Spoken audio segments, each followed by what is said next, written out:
Our world map is a lie. The coastlines we know are a recent invention drawn by rising seas.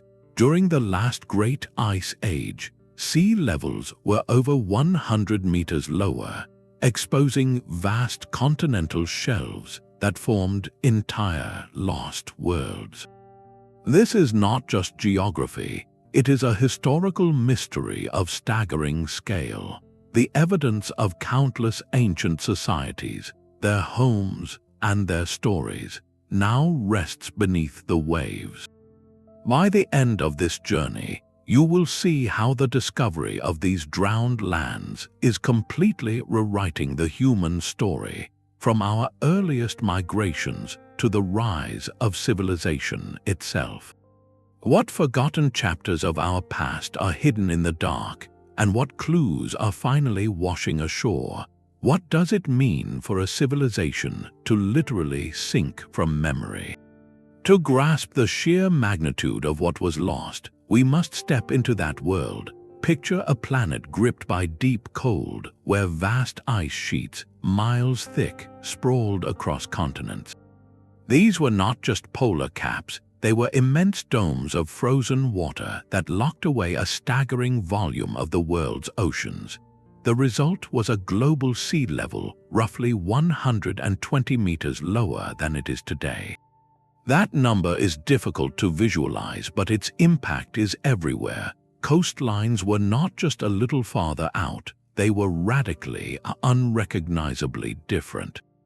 What we now know as shallow seas were then dry land, exposed continental shelves that formed entire new continents in their own right.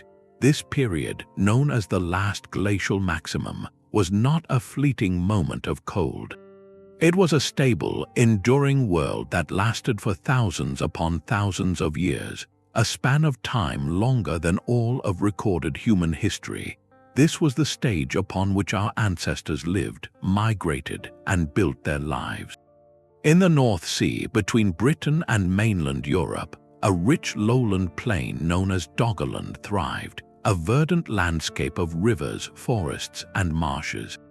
In the far north, the Bering Land Bridge was not a narrow isthmus but a vast subcontinent called Beringia, connecting Asia and the Americas. To the south, Australia was not an island continent but part of a larger landmass called Sahul, joined to New Guinea and Tasmania. These were not barren, icy wastelands but often fertile and habitable environments. This was the real map of the ancient world, a map we are only beginning to redraw. This stable, habitable world did not last. The Great Thaw began, a climatic transformation that would redraw the map of the planet. As global temperatures slowly climbed, the colossal ice sheets began to melt, returning their locked water to the world's oceans. This was not a gentle, linear process. It was punctuated by terrifyingly rapid events known as meltwater pulses, where vast glacial lakes would suddenly breach their icy dams and pour into the sea. One such pulse, around 14,500 years ago, may have raised global sea levels by an estimated 20 meters in just a few centuries. From the perspective of a human lifetime, this was an apocalypse in slow motion. Coastlines did not creep inland, they retreated by kilometers within a single generation. The rich hunting grounds and settled villages of places like Doggerland were swallowed, meter by relentless meter, as the sea advanced over the flat plains. For the communities living there, this was a catastrophe unfolding in real time. They would have witnessed familiar landmarks vanishing, freshwater springs turning brackish, and ancestral lands disappearing beneath the waves. The rising waters forced a relentless human retreat, a saga of displacement and adaptation that must have echoed with loss. Cultural knowledge, sacred sites, and entire ways of life anchored to those drowned landscapes were severed, creating a profound rupture in their collective memory. This great inundation, which stabilized to roughly our modern sea levels only in the last 7,000 years, was the event that sealed the mystery.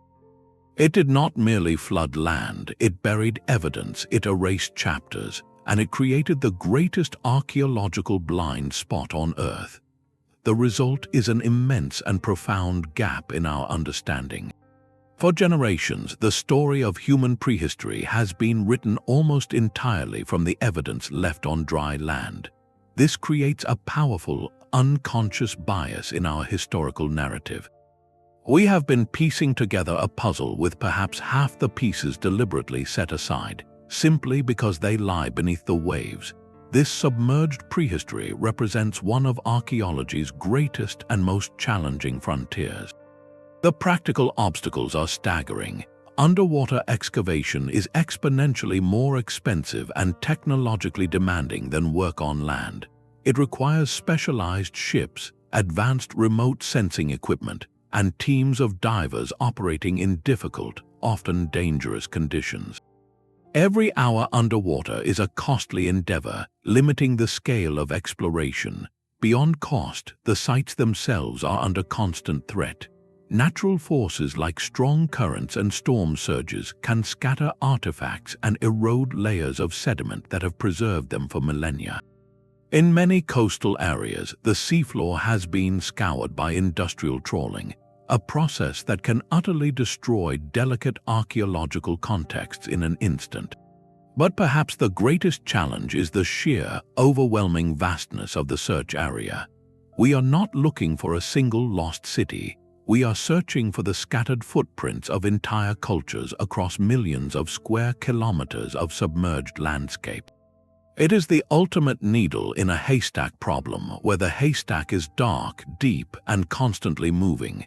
This combination of factors has long made underwater prehistory a neglected field, a tantalizing mystery considered too difficult to solve. Yet this very neglect is why every new discovery from the deep carries such revolutionary weight. It is a direct message from a world we assumed was lost forever, forcing us to reconsider everything we thought we knew. Fortunately, the tools to begin solving this mystery are now in our hands. The same technological leaps that map the ocean floor for pipelines and shipwrecks are being turned toward the search for lost time. The first step is to see through the water, to strip away the sea and digitally reconstruct the ancient landscape. This is done not with cameras but with sound. Side-scan sonar is like an acoustic flashlight towed behind a research vessel. It sends out pulses of sound that bounce off the seafloor, creating detailed, almost photographic images of textures and objects.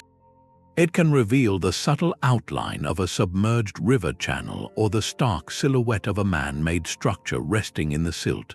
For a broader view, scientists use multibeam bathymetry. Imagine a fan of sound beams sweeping the seabed, measuring the precise depth of thousands of points per second. This builds a stunningly accurate three-dimensional map of the drowned world, revealing hills, valleys, and plains that have not seen sunlight for millennia.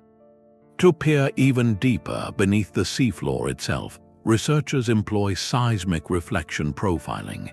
This uses powerful bursts of sound that penetrate layers of sediment, echoing back to paint a picture of the geological strata below. It can show where an ancient peat bog, a sure sign of past dry land, is buried under meters of sand, or locate the buried channel of a prehistoric river now filled in. These tools allow archaeologists to prospect this vast, dark frontier from the surface, identifying promising targets without ever getting wet. But to truly understand what happened there, we must go down. For delicate survey and excavation, remotely operated vehicles, or ROVs, become our eyes and hands. These robotic submarines, controlled from a ship, can hover over a site with precision, using manipulator arms to recover artifacts without disturbing their context. For shallower, more intricate work, teams of specialized scientific divers descend, treating the seabed as an archaeological site and meticulously recording every find in 3 dimensions. The final clues often come from the Earth itself, by using hollow tubes to extract long cores of sediment from the seafloor. scientists can read the environmental history like a book. Pollen grains trapped in the mud reveal what plants grew there, ancient DNA fragments hint at what animals roamed, and geochemical analysis of shells can tell us the temperature and salinity of the water at the time they formed. Together, this arsenal of technology is doing something remarkable. It is draining the sea, not of water, but of obscurity. For the first time, we are not just imagining the lost continents, we are mapping them, and the maps are beginning to tell stories we never expected. The most compelling proof of this drowned world lies beneath the gray waves of the North Sea. For centuries, fishermen trawling the Dogger Bank, a shallow sandbank far from any modern shore, have hauled up mysteries in their nets. Alongside their catch came ancient, waterlogged tree stumps, blocks of dense peat, and the massive bones of long-extinct creatures like woolly mammoths and giant deer. These were not random seafloor debris, they were fragments of a lost continent. This was Doggerland, a vast and verdant lowland plain that, for millennia, connected the British peninsula seamlessly to mainland Europe.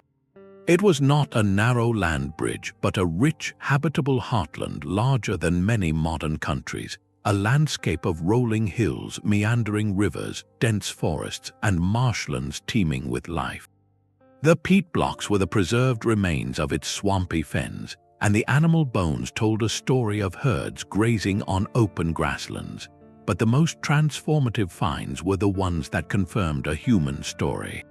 Fishermen began recovering finely crafted flint tools, barbed points carved from red deer antler, and even fragments of paddles. These were not natural formations, they were the possessions of a people, the Mesolithic hunter-gatherers who called Doggerland home. Each artifact pulled from the mud was a direct message, a stubborn piece of evidence that refused to stay buried. These finds forced a dramatic rethink of Northwest Europe's prehistory. Britain was not always an island reached by perilous sea crossing. It was simply the western upland region of a much larger, connected territory. The communities living there were not isolated pioneers on the edge of a continent, but inhabitants of its very center. Their settlements, hunting camps, and sacred sites were scattered across a landscape that now lies 60 meters underwater. The inundation of Doggerland was a slow, relentless tragedy for its inhabitants. As sea levels rose, the saltwater would have encroached upon freshwater sources, drowned the forests, and swallowed the rich coastal estuaries that provided abundant food. The people were pushed back generation after generation, their world shrinking until the final high hills, like the Dogger Bank itself, became islands and then vanished. The final submergence, around 8,000 years ago, may have been catastrophic, with evidence suggesting a massive tsunami triggered by an underwater landslide off Norway, delivering the final blow to the dwindling land. This single lost territory rewrites the entire narrative of early human movement and settlement in the region. It turns the map inside out, revealing that some of the most important chapters of our early story were not written on the land we see today, but on a continent that slipped silently beneath the sea, waiting for its story to be told once more. Yet the story of Doggerland is not a singular tragedy, but a recurring theme written across the globe's shallow seas. On the opposite side of the world, another lost continent holds even deeper secrets for the human journey. Southeast Asia, as we see it today, is a sprawling archipelago of islands separated by blue channels. But during the last ice age, this map was a lie. A vast continental shelf known as the Sahul Shelf lay exposed, connecting what are now the islands of Java, Sumatra, and Borneo directly to the Asian mainland. This continuous landmass, called Sundaland, was a tropical paradise nearly the size of Europe, a world of rainforests, river systems, and savannas that formed a superhighway for life, including our ancient relatives. This geographical fact shatters a long-held assumption about human migration in the region. For decades, the textbook narrative suggested early humans moved slowly overland, confined by mountains and river valleys. But Sundaland reveals a different possibility entirely. Here, the most logical and resource-rich routes for movement would have been along the now drowned coastlines and river deltas of this vast peninsula. The evidence is already whispering from the depths. The famous Homo erectus fossils found on the island of Java, for instance, did not require a miraculous sea crossing to get there. Java was simply an inland region of Sundaland when these ancient people walked its soil hundreds of thousands of years ago. Their presence there is not a mystery of ocean navigation, but a testament to terrestrial exploration across a landscape we can no longer see. But for our own species, Homo sapiens, the implications are even more profound. As modern humans moved into Southeast Asia, they too would have followed these lush coastal corridors, rich in shellfish, fresh water, and easy travel. Their settlements, tools, and art would logically cluster in these now submerged zones. This presents a revolutionary idea that some of the earliest evidence for human presence in the region, and perhaps even the earliest experiments with maritime technology like simple rafts, may be lying on the seafloor, not buried in inland caves. The drowning of Sundaland, which began around 14,000 years ago and severed the connections between islands, did not just change geography, it hid the very routes that brought people there. By focusing only on the current map, archaeologists may have been looking for the earliest Southeast Asians in the wrong places all along.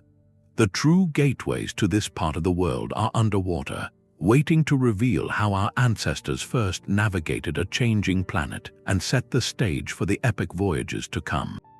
But perhaps no lost landscape has been more central to the human story than the one that connects two worlds. For generations, the classic textbook image of how humans first entered the Americas has been a simple one: small bands of hardy hunters crossing a temporary land bridge from Siberia into Alaska during the last ice age. This Bering land bridge is often depicted as a narrow, icy corridor, a brief geological handshake between continents, but that image is a dramatic oversimplification. In reality, this was not a mere bridge, it was a subcontinent. Geologists call it Beringia, a vast, unglaciated region nearly 1,600 kilometers wide, a landmass larger than the state of Texas. For thousands of years, it was not a passageway but a destination in its own right, a viable and often hospitable world. During the glacial peaks, much of northern North America was buried under impassable ice sheets, but Beringia remained a cold, dry grassland known as the Mammoth Steppe, teeming with megafauna like woolly mammoths, steppe bison, and giant camels.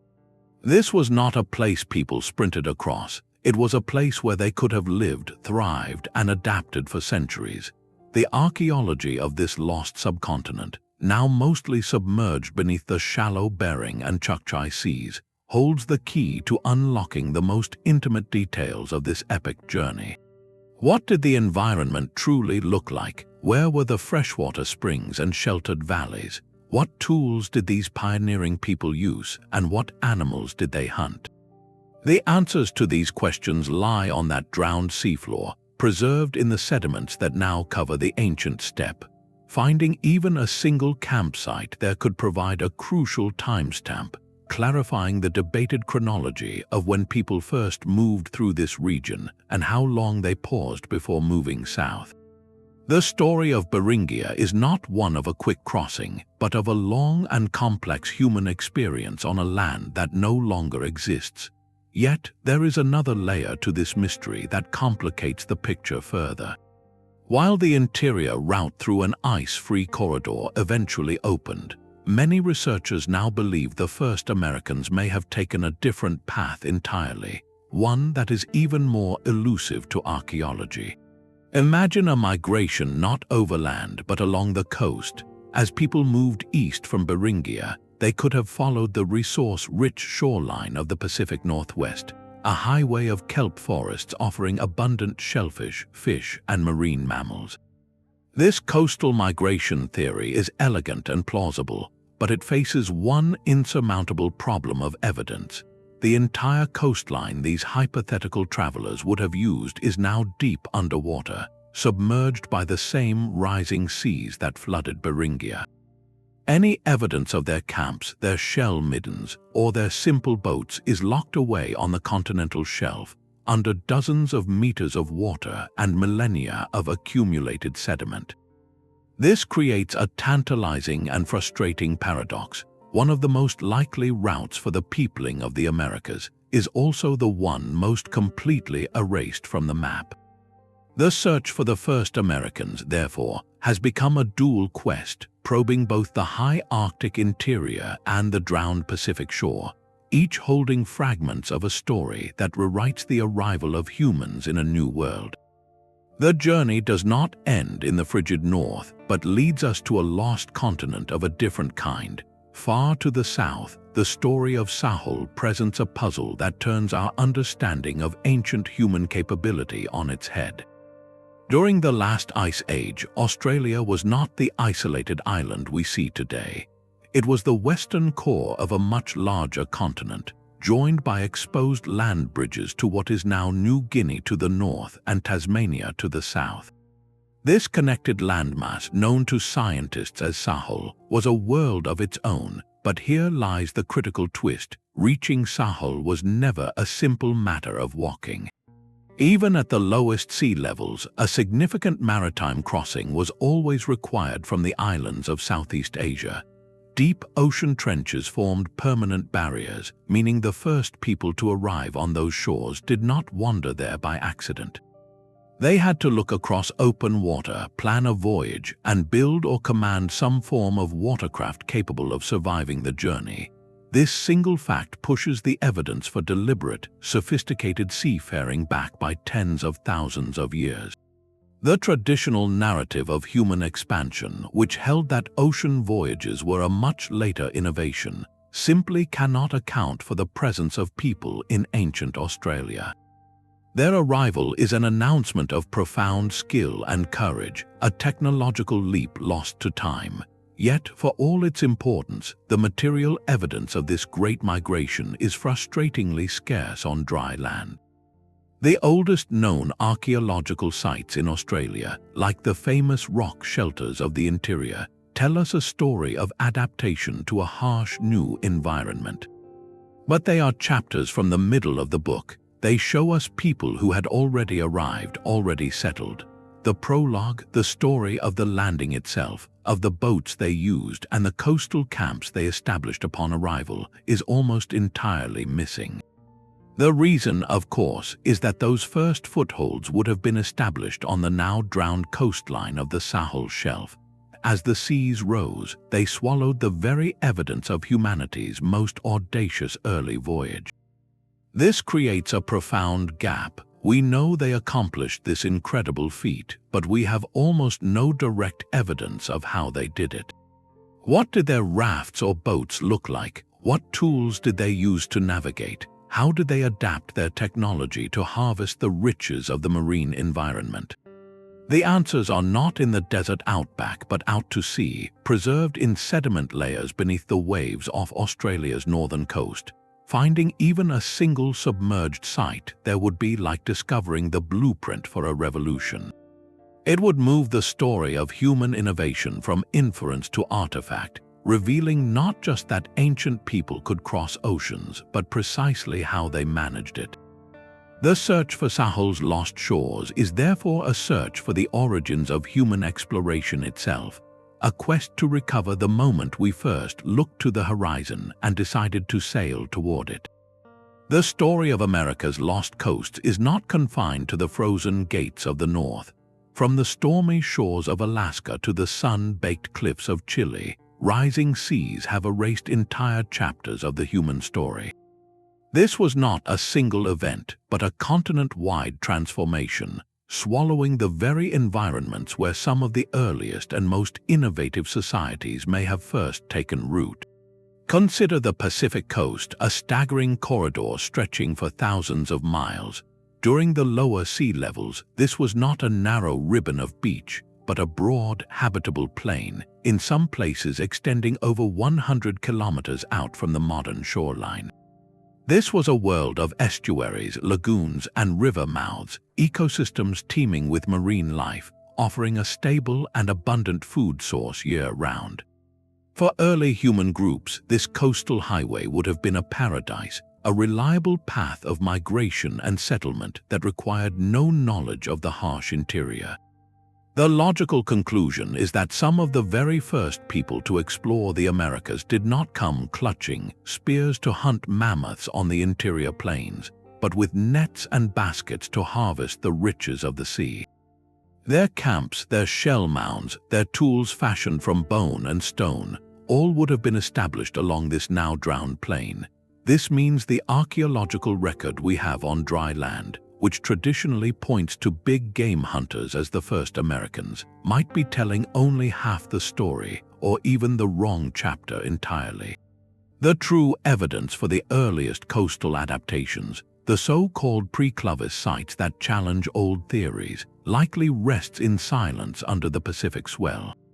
Every shell midden, every stone tool workshop, every ceremonial site from these ancient coastal dwellers is a missing piece, a ghost in the geological record that forces us to question the timeline of human arrival on two continents. This pattern of loss repeats itself with different details across the map. In the warm, shallow waters of the Gulf of Mexico, another vast expanse of continental shelf was exposed. The coastline of what is now Florida, Texas, and Mexico extended far out into the Gulf, creating a network of freshwater springs, river deltas, and sheltered bays. This region would have been a magnet for human settlement, a fertile ground where early groups could have thrived for millennia before the seas rose.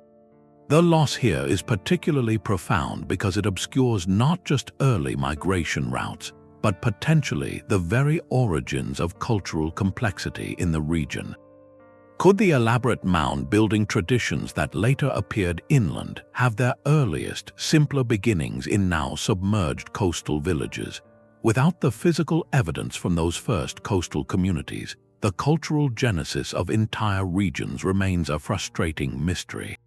We see the magnificent end product, the great inland cities and ceremonial centers, but the foundational steps that led to them are hidden beneath the waves. Perhaps nowhere is this disconnect more striking than in places like Peru. Today, we marvel at the incredible inland civilizations that arose in the Andes Mountains and along the desert coast. But their story did not begin in those spectacular settings. The first people to reach South America's Pacific shore would have encountered a far different landscape, a wide, vegetated coastal plain fed by rivers flowing from the mountains. This is where the first experiments with fishing, with early agriculture, with social organization would have occurred. As the sea crept inland over thousands of years, it forced these communities to retreat, to adapt, and to concentrate into the narrower river valleys we see today. The relentless pressure of rising water may have been the very catalyst that accelerated social change, pushing people into closer proximity and fostering the innovation that led to complex society. The magnificent pyramids and temples of later cultures were built by people whose ancestral homes and earliest achievements are now offshore, on the drowned continental shelf. The sea did not just take land, it took the first draft of history. So when we look at a map of the Americas, we must learn to see the ghosts of its true coastlines, the faint outlines of the lost worlds where the human story on these continents truly began.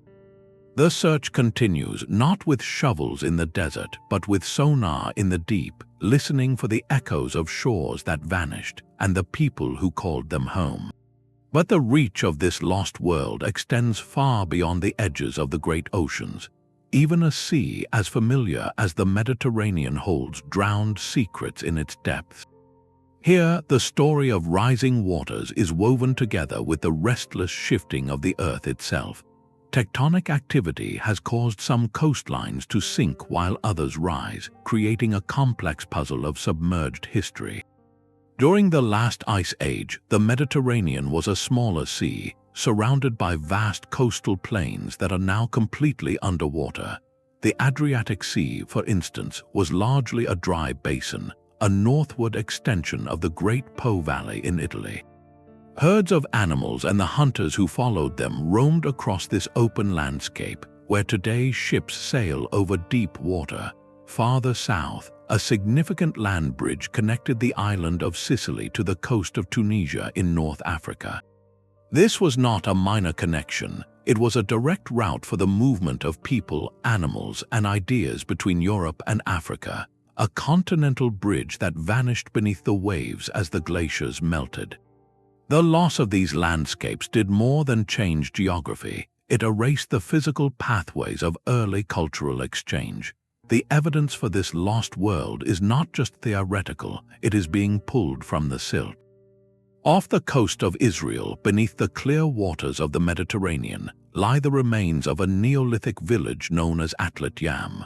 This site, dating back over 9,000 years, is a time capsule from the very dawn of farming. Archaeologists have found the stone foundations of houses, a ceremonial stone circle, and even the skeletons of inhabitants who once lived there, all preserved on the seafloor. The presence of stored grains and the bones of domesticated animals tells a clear story. This was a settled, farming community. Its location, now several hundred meters offshore and under 10 meters of water, proves that some of humanity's earliest experiments with agriculture and village life were conducted on shores that no longer exist. A similar story unfolds in the Adriatic, where submerged stone walls and tools off the coast of Croatia mark the presence of other early settlements. These finds force a dramatic rethinking of the Neolithic revolution. We have long studied the spread of farming by tracing it inland from a few key sites. But what if the earliest and most vibrant coastal communities, those perfectly positioned for trade and growth, were the true catalysts? Their drowning would have severed trade networks, displaced populations, and scattered knowledge, potentially altering the entire trajectory of how farming cultures developed and spread across Europe. The Mediterranean's sunken shores are not just curiosities, they are the missing prologue to the rise of Western civilization, a prologue written on land that was sacrificed to the sea. These vanished shorelines were more than just empty space on an ancient map. They represented entire worlds of life, complex ecosystems that vanished with the rising tide. To understand the scale of what was truly lost, we must think not in terms of square kilometers, but in terms of vibrant, living landscapes. The continental shelves were not barren, windswept plains. They were dynamic mosaics of environments, each offering a unique bounty. Where great rivers met the ancient sea, vast estuaries and lagoons would have formed, nurseries for countless fish and shellfish. Beyond them, salt marshes and mangrove swamps acted as natural filters and buffers, teeming with bird life and small game.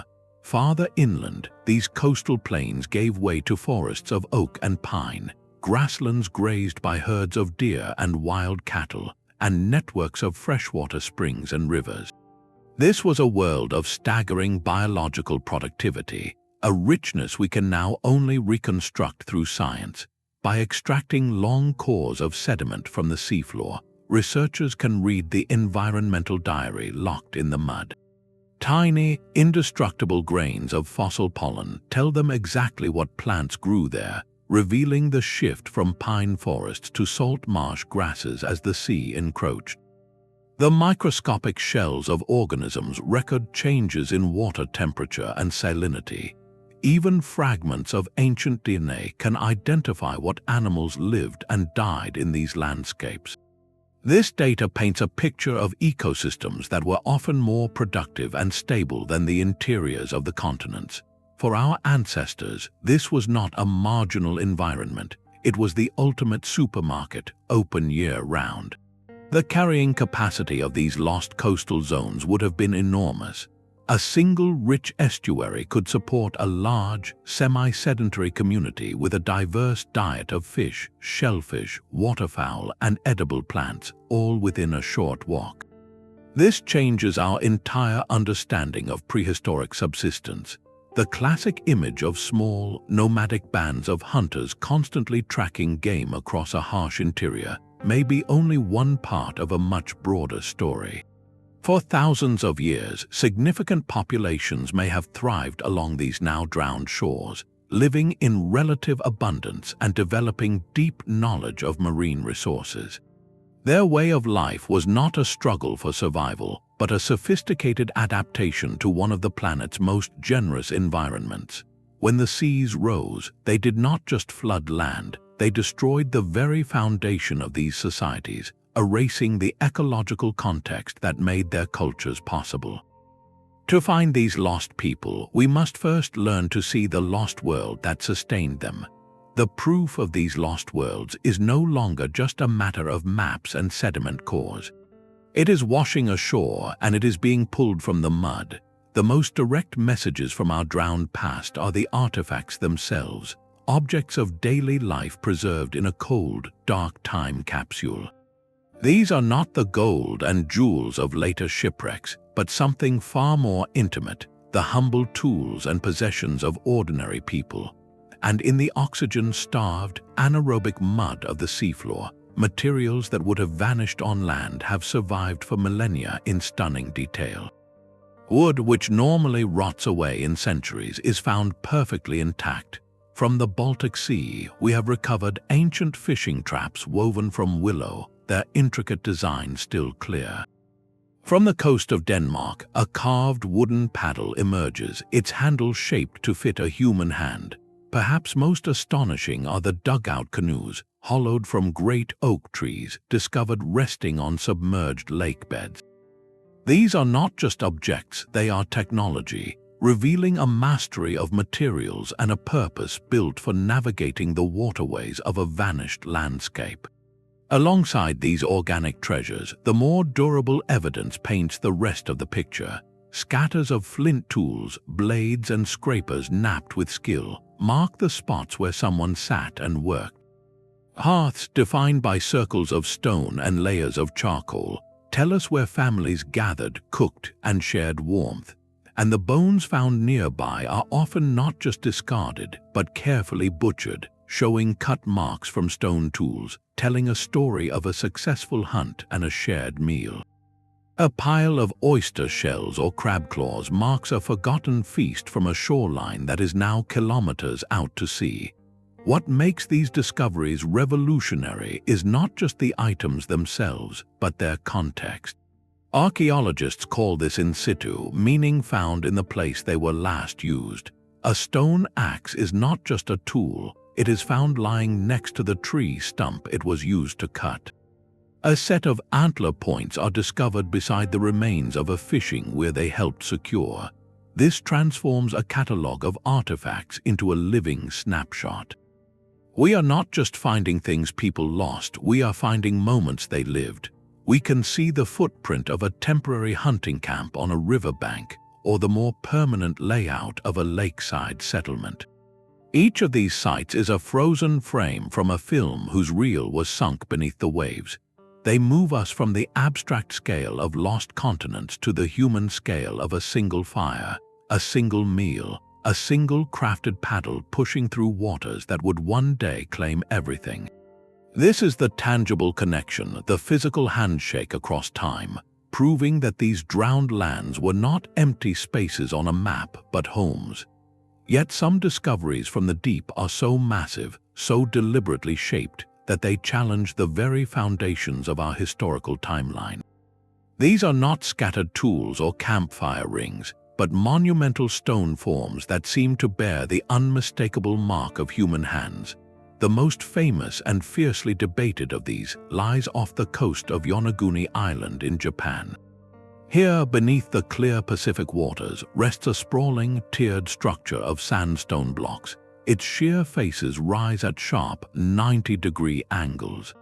Its surfaces are marked with what appear to be straight, parallel channels and perfect circular depressions.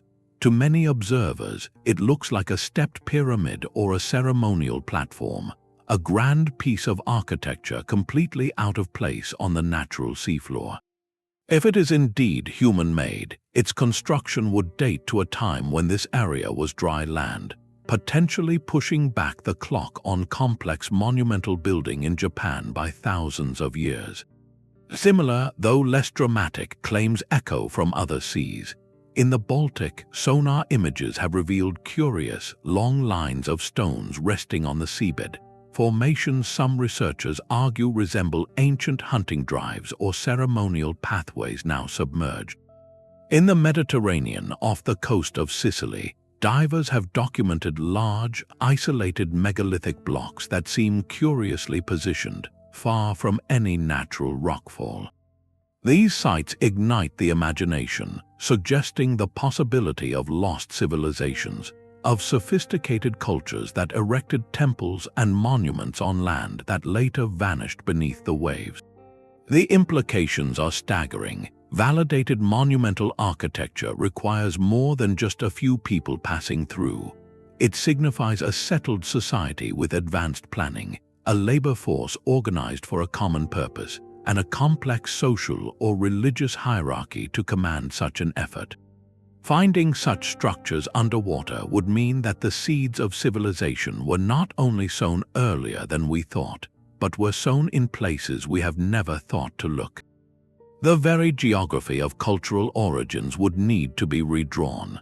However, extraordinary claims demand extraordinary evidence, and the scientific community approaches these sites with rigorous, necessary skepticism. The ocean is a master sculptor. Natural geological processes like tectonic shifting, tidal erosion, and the persistent grinding of sand and currents can create astonishingly regular formations. The straight lines and right angles at Yonaguni, critics argue, could be the result of the sandstone's natural jointing system fracturing along predictable planes. The stone arrangements in the Baltic might be the remnants of glacial deposits, rocks dumped by retreating ice sheets in deceptively orderly piles. The process of investigation is therefore a meticulous detective game, separating human intention from geological coincidence. Archaeologists look for clear, repetitive patterns that defy natural chance, like tool marks, evidence of quarrying, or stones that have been moved and fitted together in ways that erosion cannot replicate. They search for associated artifacts like pottery or tools that would place people at the site. So far, for most of these underwater megalithic claims, that definitive smoking gun evidence remains elusive. The debate itself, however, is profoundly important. It forces us to question our assumptions about the past and highlights the immense difficulty of doing archaeology in this alien environment. Whether these sites are ultimately proven to be natural wonders or human triumphs, their very existence pushes the boundaries of our search. They represent the ultimate frontier of this mystery, where the line between a lost world and a world we never knew begins to blur. The debate over these underwater monuments is part of a much larger theoretical battle, one that centers on the very first footsteps in a new world. For decades, the dominant story of how humans entered the Americas followed a clear inland path. As the great ice sheets began to retreat, a narrow corridor of land opened between the towering glaciers that covered Canada. This ice-free corridor, the theory went, was the sole gateway, a funnel through which small groups of big-game hunters from Beringia trekked south into the heart of the continents. This model is clean, logical, and fits the evidence found at many classic inland archaeological sites. But it has always had a chronological problem, a growing unease that the pieces of the puzzle do not quite fit together in time. The corridor itself may not have been viable with sufficient plants and animals to support human passage until surprisingly late, perhaps only around 13,000 years ago. Yet tantalizing hints of earlier human presence, from the coasts of Chile to the mountains of Brazil, keep emerging, suggesting people were already deep in the Americas well before that corridor was fully open. So how did they get there? The answer, many researchers now believe, lies not in the mountains but in the sea, or rather, along its vanished edge. This is the coastal migration theory, sometimes poetically called the Kelp Highway hypothesis. It proposes a radically different journey. Instead of waiting for an inland path to clear, the first Americans traveled south along the exposed Pacific coastline. This was not a barren shore, but a superhighway of abundance, from Japan around the rim of the North Pacific and down the west coast of the Americas. A nearly continuous belt of kelp forest ecosystems thrived. These underwater forests are among the most productive environments on Earth, supporting a dense web of life from shellfish and crabs to fish, seals, and sea otters. For people with even basic maritime skills, perhaps in skin boats or dugout canoes, this coastline offered a consistent, reliable, and rich source of food. Travel would have been easier along the relatively flat coastal plain than over rugged, glaciated interior terrain. This model solves several puzzles at once. It provides a plausible route that could have been opened much earlier than the ice-free corridor, easily explaining those controversial early dates from South America. It accounts for the rapid spread of people from the Arctic to the tip of Chile in what seems, geologically, like the blink of an eye. A journey made simpler by following a linear, resource-rich highway. Most compellingly, it aligns with what we know about human behavior. People follow food and ease of travel. The greatest weakness of this elegant theory has always been its lack of direct proof. Where is the evidence? According to the hypothesis itself, it is precisely where we have not been able to look, on the continental shelf, now submerged under dozens of meters of water. Every camp, every shell midden, every stone tool left by these coastal pioneers now rests on the drowned landscape they traversed. This is why the emerging field of submerged prehistory is not just adding details to the story, it is poised to resolve one of archaeology's most enduring debates.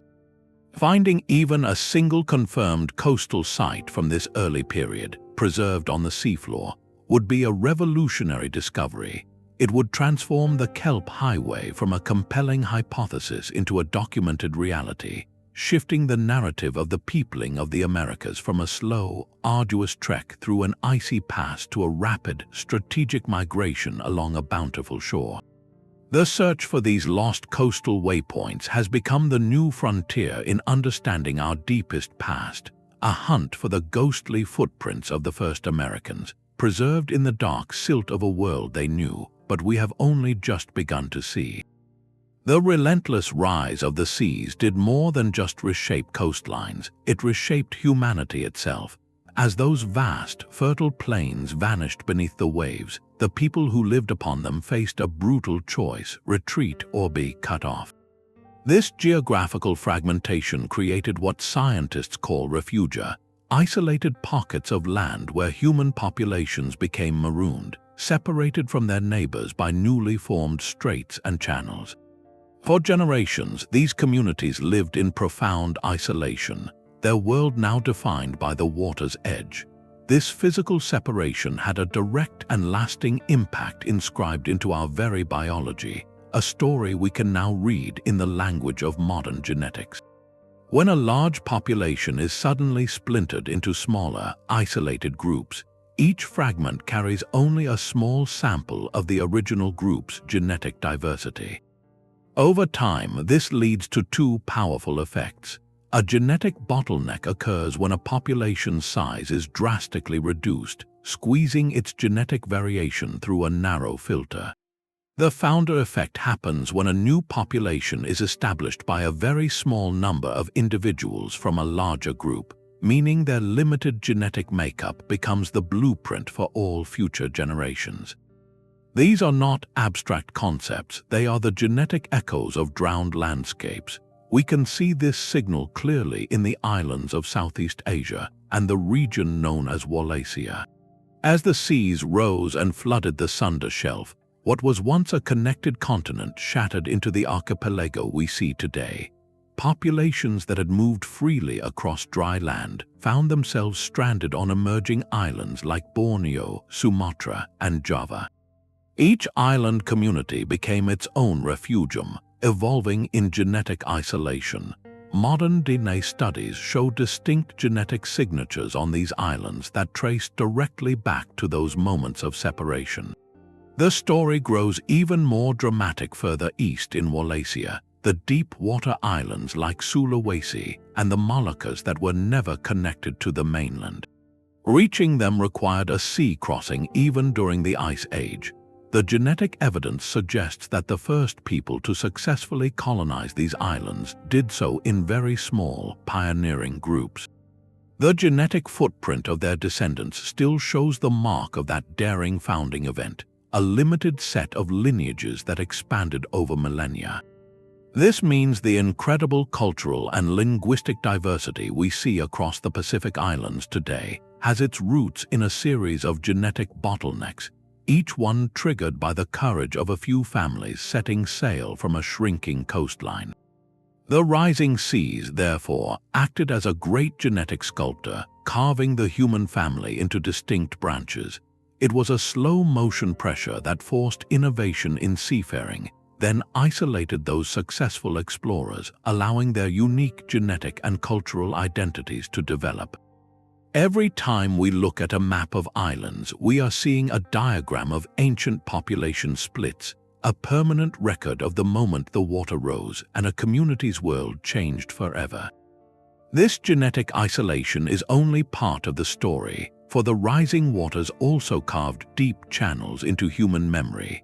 While the physical evidence of those lost worlds lies on the seafloor, another kind of record may have been preserved in the stories passed down by the survivors. Across the globe, from the deserts of Mesopotamia to the rainforests of the Amazon, cultures hold ancient tales of a great, world-altering flood. The Epic of Gilgamesh, one of humanity's oldest written stories, describes a deluge so vast the gods themselves trembled. Aboriginal Australian traditions speak of a time when the ancestral coastlines were much farther out, before the sea rose to create the islands of today. Numerous Native American nations have foundational narratives of a great flood that reshaped the land and scattered the people. The prevalence of these stories is striking, and while they are clothed in the spiritual and cultural language of each people, scholars note a fascinating possibility. Could these widespread flood myths be distant cultural echoes of a shared prehistoric experience? This is not to suggest a single, global flood event, but rather a recognition that for thousands of years, coastal communities on every continent faced the same relentless, terrifying reality: the sea was taking their home. A catastrophic storm surge that finally inundated a low-lying plain, or a tsunami triggered by an underwater landslide, would have been a searing, generation-defining trauma for those who witnessed it. Such an event would not be forgotten. Over countless retellings, the specific details of place and time would transform, merging with spiritual beliefs to explain why the world changed. The factual memory of a drowned hunting ground becomes a mythic warning from the gods. The story of a successful retreat to high ground becomes a tale of a chosen people saved in a great boat. These narratives served a vital purpose. They encoded a survival lesson for future generations, a deep cultural memory that the shoreline is not permanent, that the sea holds power. Viewed through this lens, these flood stories are not literal histories, but perhaps a profound form of historical testimony. They represent the human attempt to make sense of an incomprehensible loss, to give meaning to a landscape that had literally vanished before their eyes. They are the intangible legacy of the drowned continents, a whisper across the millennia that says, "We were here, and we remember when the world was different." The ancient rising seas were not a singular event, but a recurring lesson in human vulnerability. The communities of Doggerland, Sundaland, and Beringia faced a challenge we now find eerily familiar: a rapidly transforming world that reshaped their homes and their futures. While the cause of their inundation was the natural cycle of our planet emerging from an ice age, their experience offers a profound case study. It shows us, in slow motion, how coastal societies respond to relentless environmental pressure.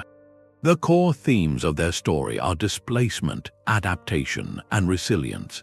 For generations, they would have adapted in place, moving their camps farther inland as the saltwater crept into the freshwater marshes. They shifted their hunting strategies, perhaps relying more on marine resources as the forests drowned.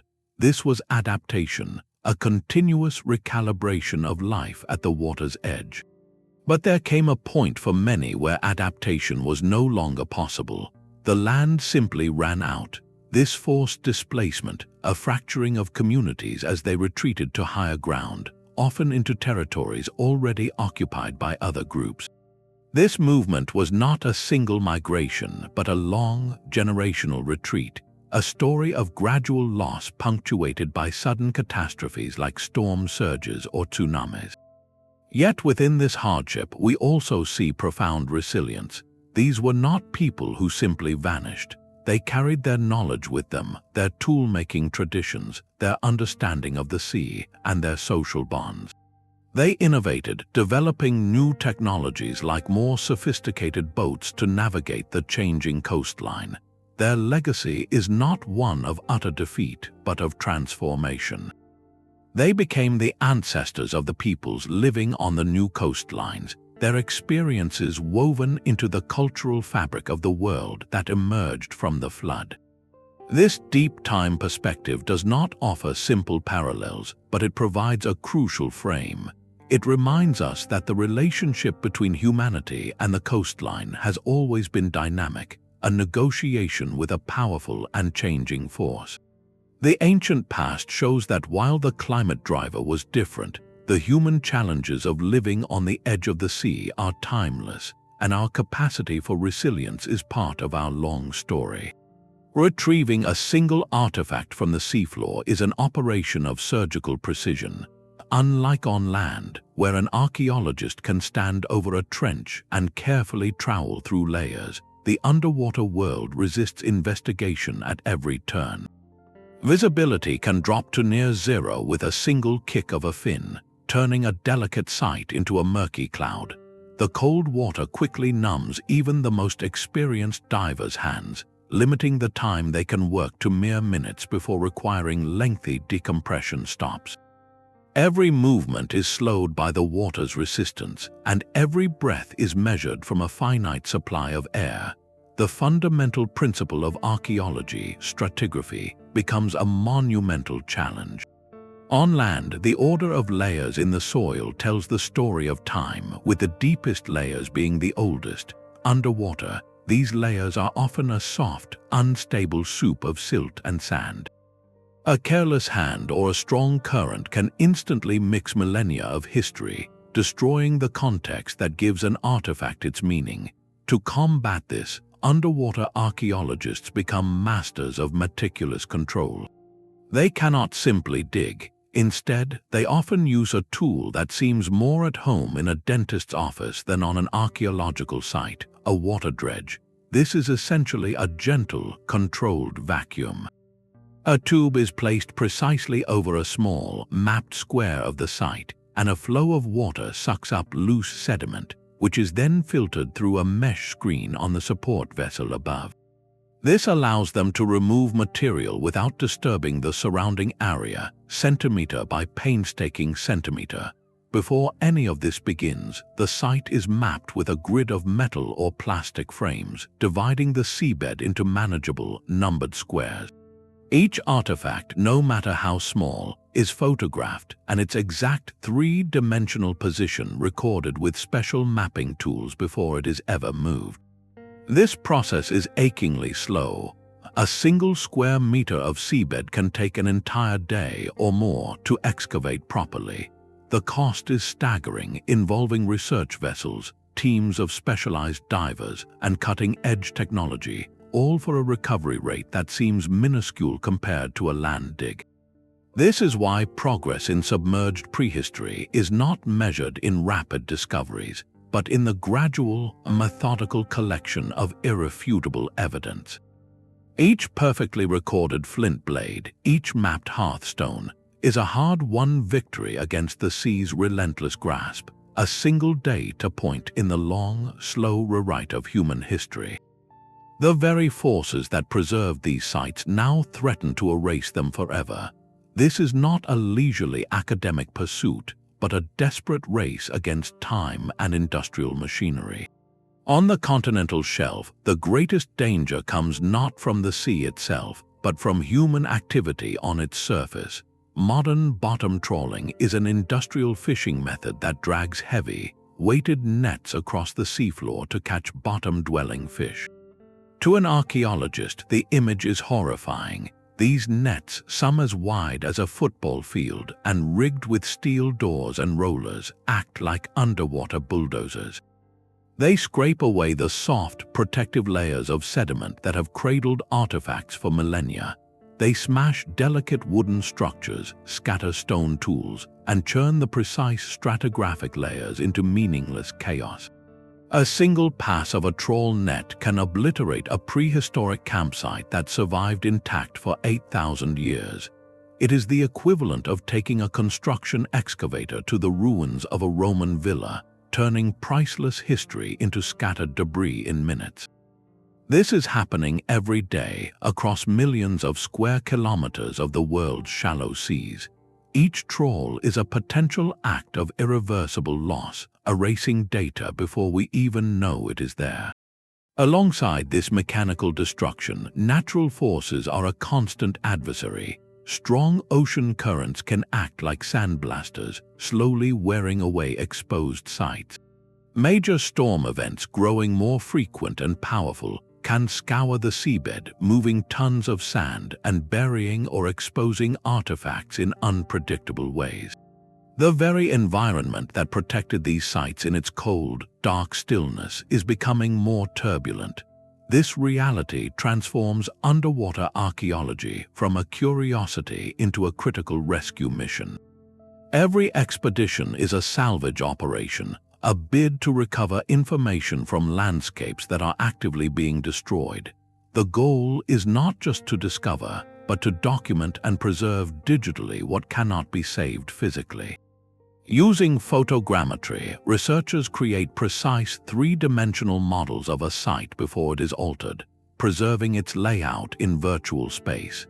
They meticulously record the position of every artifact, building a digital twin of a place that may soon exist only as data. This work is driven by a profound urgency. For every site like the meticulously excavated settlements in the Baltic, there are countless others being ground into oblivion, unseen and unrecorded. The race is not merely to find our past, but to reach it before it is gone for good, to listen to the whispers from the deep before the roar of the trawler silences them forever. The true power of this search lies not in a single discovery, but in a symphony of evidence. To resurrect a lost world like Doggerland from the silent depths requires a chorus of scientific voices, each contributing a different verse to the same epic poem. This is not the work of lone adventurers, but of a dedicated alliance between fields that rarely spoke to each other a generation ago. Marine geologists map the drowned topography with sound, revealing the ghostly contours of hills and river valleys. Climatologists analyze ice cores and ocean sediments to model ancient weather patterns, telling us if the winds were harsh or the winters mild. Geneticists trace the subtle signatures in modern DNA, uncovering the story of populations that were fractured by the rising waters. And at the heart of it all, archaeologists interpret the tangible clues, the tools and hearths, to give those ancient landscapes a human face. This interdisciplinary synthesis transforms data points into a living story. Take the ongoing effort to reconstruct Doggerland. It begins with the cold, hard data of multibeam sonar, painting a three-dimensional map of the seafloor that shows not just a flat plain, but a complex terrain. Scientists can identify a winding, submerged river channel, its path still etched into the seabed. Next, they lower coring devices to extract tubes of sediment from that ancient riverbed. Within that mud, palynologists, scientists who study ancient pollen, find a treasure trove of microscopic grains. They can count the pollen from oak trees, from hazel shrubs, from grasses and reeds. This tells them precisely what plants grew along those banks, season by season, painting a picture of a lush, forested valley. Geochemical analysis of the sediment itself can reveal whether the water was fresh or brackish, pinpointing the moment the sea began to intrude. Then, computer modelers take all this data, the topography, the vegetation, the climate models, and run simulations. They can animate the landscape, showing how the forests might have looked, where the game animals would have likely migrated, and even where human hunters might have found the most productive campsites. This digital resurrection is then compared to the actual archaeological finds, like the antler points and flint tools trawled from the area. The tools found in a certain zone might match the simulation's prediction for a seasonal hunting camp near a river confluence. It is a powerful feedback loop where the physical evidence validates the model, and the model guides where to search next for more evidence. This holistic approach does more than fill in a map. It fills in a world with sound, smell, and life. We move from knowing there was a river to understanding its flow, the rustle of leaves on its banks, and the communities that gathered there. This collaborative model is the new blueprint for discovery, proving that to understand a past written in water, you need every science that can help you read between the lines. The stone tools found on the island of Crete tell a silent but revolutionary story. They are not the product of the famous Minoan civilization, but something far older, dating back over 130,000 years. This simple fact presents an immense puzzle because Crete has been an island for millions of years. The only way those early humans could have arrived there was by crossing a significant stretch of open sea. This single find, along with similar evidence from other Mediterranean islands, forces a staggering revision. It suggests that our ancestors were building some form of watercraft and navigating the open ocean at a time when we previously believed they were confined to continents. This is not a minor adjustment to the timeline of seafaring. It is a complete rewrite of a fundamental human skill. The traditional view, built from evidence on dry land, placed the development of sophisticated maritime technology relatively late, often linked to the spread of agriculture and complex societies. But the drowned coastlines reveal a different narrative, one of necessity and ingenuity driven by a changing world. The most compelling case for this comes from the other side of the globe, from the journey to Sahul. Reaching that ancient continent required crossing deep ocean trenches that never dried up, even at the lowest sea levels.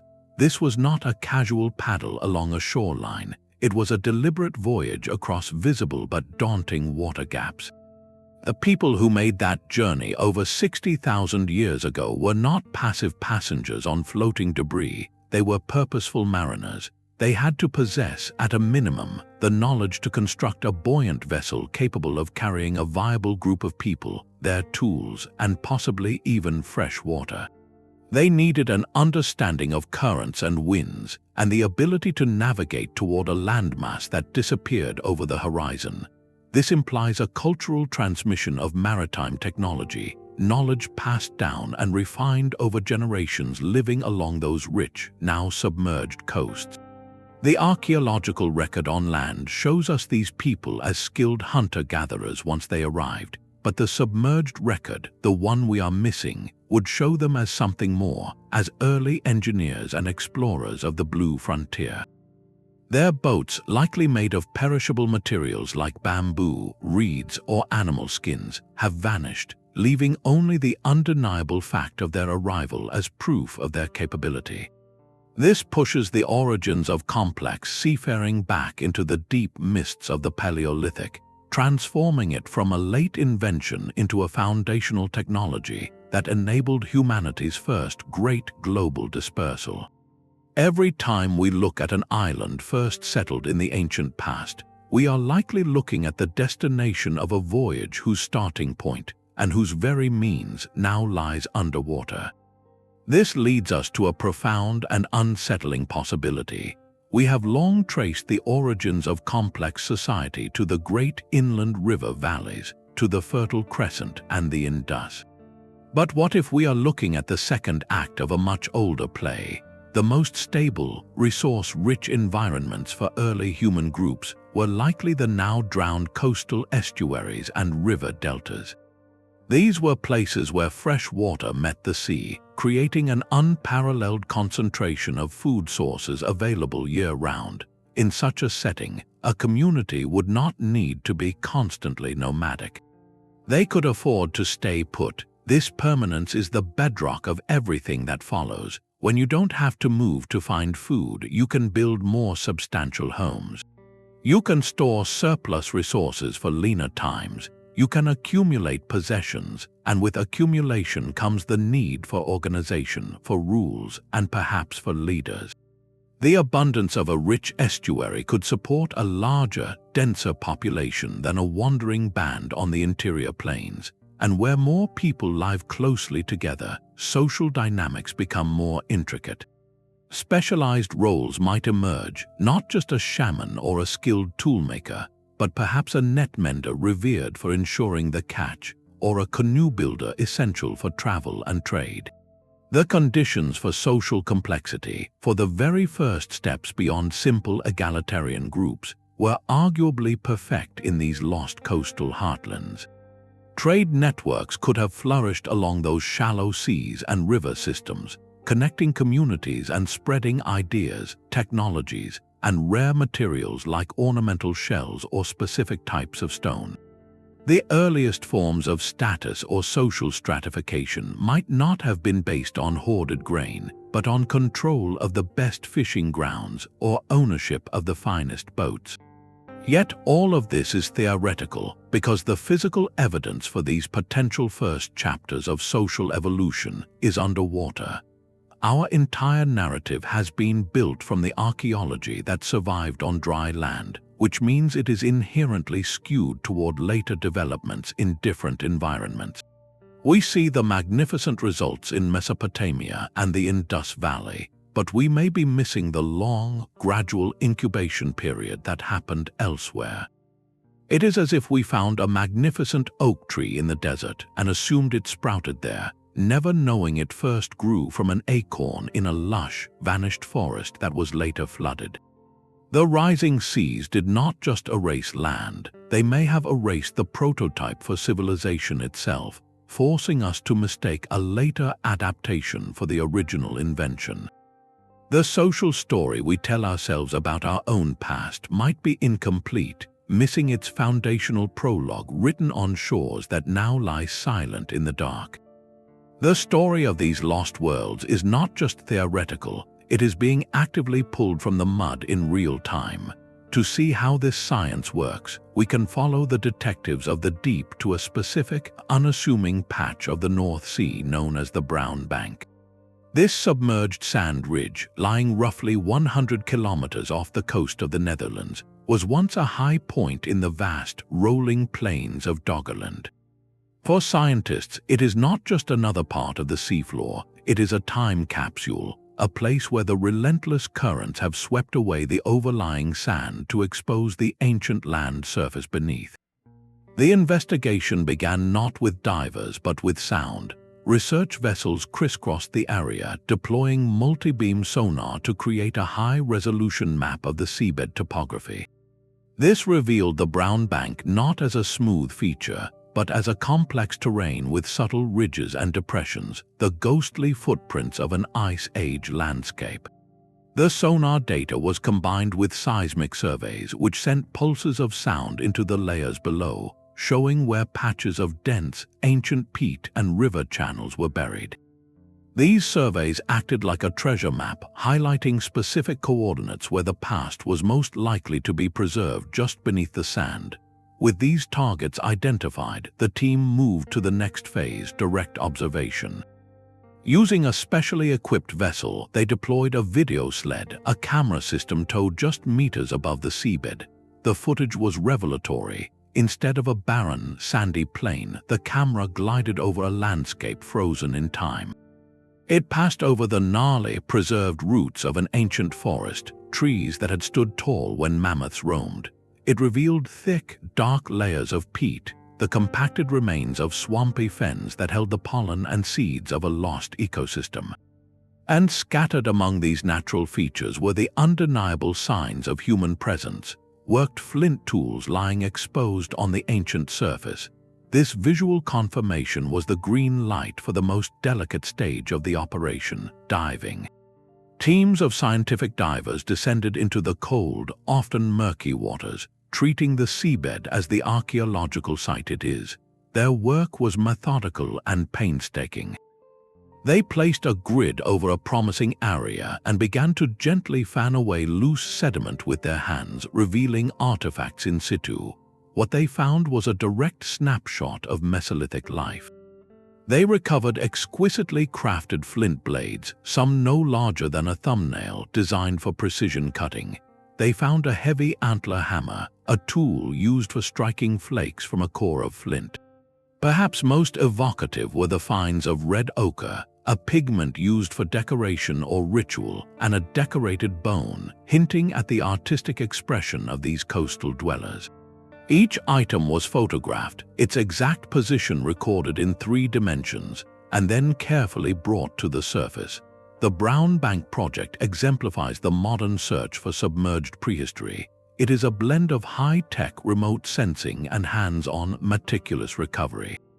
It transforms the abstract concept of a drowned continent into a tangible reality, one flint blade, one piece of peat at a time. This is not archaeology of speculation. It is archaeology of proof, conducted in one of the most challenging environments on Earth, all to answer a single, profound question. What does a lost world feel like when you hold a piece of it in your hand? The seabed is not just a scientific frontier, it is a legal and ethical minefield. Who owns the past when it lies in international waters, or within a nation's borders but under dozens of meters of water? The quest to protect these fragile sites led to the creation of a landmark global agreement, the UNESCO Convention on the Protection of the Underwater Cultural Heritage. This treaty, which came into force in 2009, establishes a crucial framework. Its core principle is that underwater heritage should be preserved in situ, meaning on the seabed where it was found, as the first and preferred option. This is not about hiding history, but about safeguarding it. The Convention recognizes that excavation is destructive, and that technology for non-invasive study is always improving. Leaving a site undisturbed is a way of buying time for future, more advanced generations of researchers. The treaty also strongly discourages the commercial exploitation of such heritage, drawing a stark line between archaeology and salvage. This distinction lies at the heart of a major ethical conflict playing out across the world's oceans. On one side are archaeologists dedicated to preservation and knowledge. On the other are commercial salvagers, often referred to as treasure hunters, who operate under maritime salvage law. This older legal framework treats shipwrecks as abandoned property and rewards finders with a large percentage of the recovered value. For a sunken Spanish galleon laden with gold coins, this can mean billions of dollars. The conflict arises because the methods and motives are fundamentally opposed. Archaeological recovery is slow, meticulous, and focused on context, recording every fragment of wood, every piece of eight, to understand the full story. Commercial salvage is often driven by profit, prioritizing the recovery of high-value items that can be sold at auction, while the site's integrity and less glamorous artifacts may be damaged or ignored. The UNESCO Convention seeks to shift the paradigm, arguing that a sunken site is not lost property but an irreplaceable cultural archive, a museum of the deep that belongs to all humanity. Yet the convention is not universally adopted, and in its absence, the race for profit continues to put countless sites, including prehistoric landscapes, at risk. Beyond these debates lies an even deeper layer of ethical responsibility, one connected to living cultures. For many indigenous communities around the world, the continental shelf is not an empty zone, it is their ancestral homeland. Those submerged landscapes may hold the resting places of their forebears, sacred ceremonial sites, and the physical roots of their creation stories. The potential discovery of such places by outside researchers raises profound questions about control, consent, and respect. Do the principles of scientific inquiry override a community's right to protect sacred ground? Who decides when and how such a site is studied, or if it should be left in peace? Modern ethical practice increasingly demands that archaeologists work with indigenous groups as partners from the very beginning, respecting their traditional knowledge and their sovereignty over their cultural heritage, even when that heritage lies beneath the waves. This collaborative approach recognizes that the story of these drowned lands is not a closed book of the distant past, but a living narrative with direct descendants. Navigating this complex web of law, ethics, and cultural sensitivity is as challenging as the deep water excavation itself. It forces us to ask not only what we can recover from the past, but what responsibilities we carry into the future. The next great discoveries will not be made by human hands, but by machines that see in the dark. The field of submerged prehistory is entering a new era, powered by technologies that are transforming the hunt from a slow, costly probe into a systematic survey of the deep. At the forefront are autonomous underwater vehicles, or a UVS. Think of these as robotic scouts, sleek torpedo-shaped devices programmed to map vast swaths of seafloor on their own. Freed from the constraints of a ship's tether and human endurance, they can glide for days, covering hundreds of square kilometers with sonar and lasers, creating ultra-high-resolution maps that reveal details as small as a single stone tool. This allows researchers to scan the drowned landscape at an unprecedented scale, identifying not just major river valleys, but individual archaeological features like shell middens or post holes from ancient structures. While a UVS maps the topography, another revolutionary tool is learning to read the biological whispers in the mud. It is called sedimentary ancient DNA, or SEDA-DNA. Every handful of seafloor sediment is a frozen archive of genetic fragments, microscopic traces shed by every plant, animal, and human who once lived on that land. By extracting and sequencing these ancient DNA strands from core samples, scientists can now reconstruct an ecosystem in astonishing detail. They can identify the species of trees that formed a forest, the types of grasses grazed by herds, and even the presence of humans themselves from genetic material they left behind. This means we may soon be able to detect a prehistoric campsite not by finding a single tool, but by reading the genetic signature of its inhabitants in the surrounding soil. These streams of new data from robotic maps and genetic libraries feed into a third powerful tool, predictive modeling. Advanced computer algorithms can now take all this information, the ancient topography, the reconstructed climate, the known patterns of human behavior, and simulate where people were most likely to settle, hunt, or travel. It is like creating a probability map for the past, guiding explorers directly to the areas with the highest chance of discovery. This technological convergence is turning the search from a game of chance into a targeted science. And it is focusing attention on specific, promising lost worlds. The Persian Gulf, for instance, was entirely dry during the last ice age, a fertile river basin larger than Great Britain that would have been a major corridor for human movement out of Africa. Its sudden flooding around 8,000 years ago may have directly inspired Mesopotamian flood myths. Similarly, the vast Sunda Shelf in the South China Sea holds the potential to reveal the coastal routes of the earliest human migrations into Southeast Asia and beyond. These regions are no longer just blank spots on an old map. They are the new frontiers, each a locked library of human prehistory waiting for the right key. The sense within the scientific community is one of gathering momentum. For over a century, the evidence was fragmentary and the tools were crude. Now the pieces are aligning, the machines are ready, and the maps are being drawn. We stand at the edge of a great revelation, not just about where we came from, but about the resilience and ingenuity that carried us through a world of rising waters. The lost continents are beginning to speak, and we are finally learning how to listen. The map of human prehistory we have long studied is a document with half its pages torn out and cast into the sea. Our story has been written from the evidence that survived on dry land, but this gives us a narrative skewed toward the interior, toward the mountains and valleys, while ignoring the vibrant, populous coasts where humanity may have first put down roots. To ignore these drowned chapters is to read a mystery novel after skipping every other chapter, then wonder why the plot makes no sense. The investigation of these lost coastlines is therefore not some fringe interest for specialists.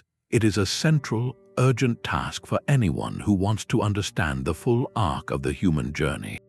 It rewrites our notions of migration, showing us highways of kelp forests instead of icy mountain passes. It recalibrates our timeline of innovation, pushing the origins of seafaring and complex social life back into a deep, watery past. Most of all, it is a profound lesson in resilience, a record of countless communities who faced a changing world not with an ending, but with an adaptation, carrying their stories and skills to new shores. The sea holds a dual role in this epic, one of profound contradiction. For millennia, it has been the great destroyer, a relentless force that erased entire landscapes and severed the physical ties to our past. Yet in its cold, dark stillness, it has also become the world's greatest preserver. The same sediments that buried these lands created a perfect time capsule, safeguarding wood, fiber, and bone in conditions that would have turned them to dust on dry land. This is the poignant tension at the heart of the search. The same waters that took these worlds away have also, miraculously, kept them for us. So as we look out at the ocean's horizon, we are invited to hold two thoughts at once. We can feel the scale of the loss, the cultural memories severed, the homes and histories swallowed by the blue, but we can also feel the thrilling potential of what remains to be found. Every sweep of a sonar beam, every core of ancient mud, is a chance to recover a page from that lost book. The silent world beneath the waves is not empty. It is an archive waiting for its stories to be told once more.